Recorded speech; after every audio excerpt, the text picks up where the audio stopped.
in heaven, but then there's two heavens. There is the heaven here, and then there is the afterlife. And so therefore, these light afflictions that I'm going through now is in no comparison to what God is going to give me, but I've got to use my imagination. Because if I kept looking at my hurt and my pain, then I wouldn't preach anymore. Because most of my hurt and pain came from church.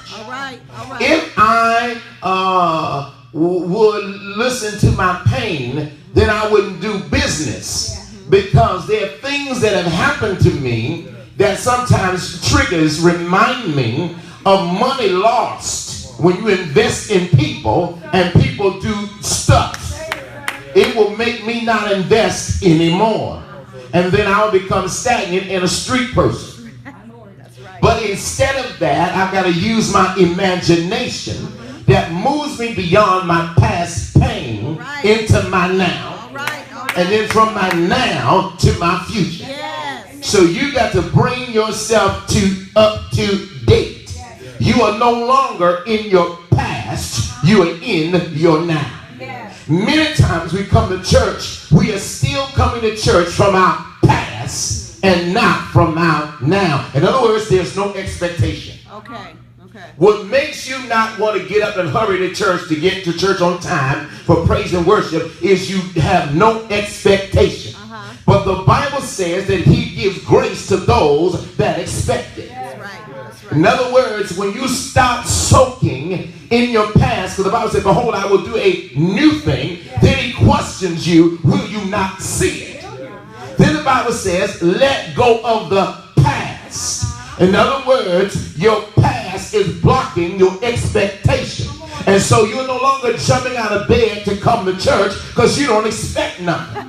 But when you expect God to be God, because you know that he can do anything but fail. He can do exceedingly, abundantly, above and beyond. In other words, remember God.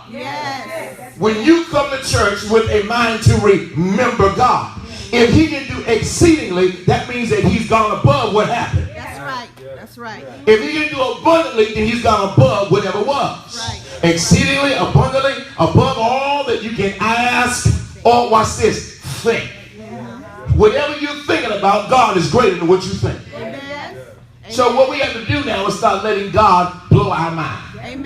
But instead of letting God blow our mind, we soak in our feelings. But somebody has got to preach you or teach you out of that mindset into your now so you can enjoy your future.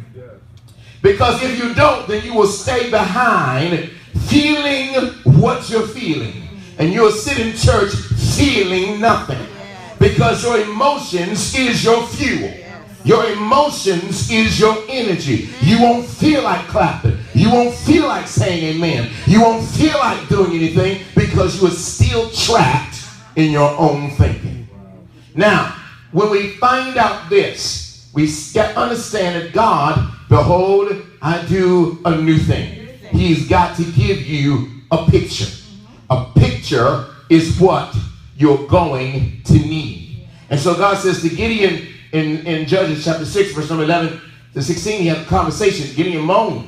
The shortest child, the smallest family in the tribe of Israel was hiding in the corner of a threshing floor. And God said, Gideon, thou mighty man of valor.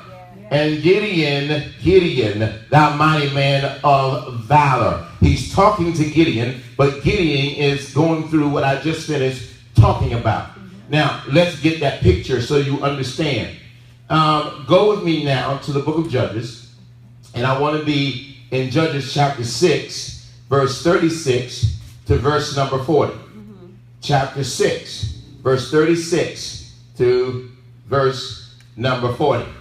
Now, as a pattern throughout the book of Judges, the Israelites again are turned away from God after 40 years of peace brought by Deborah's victory.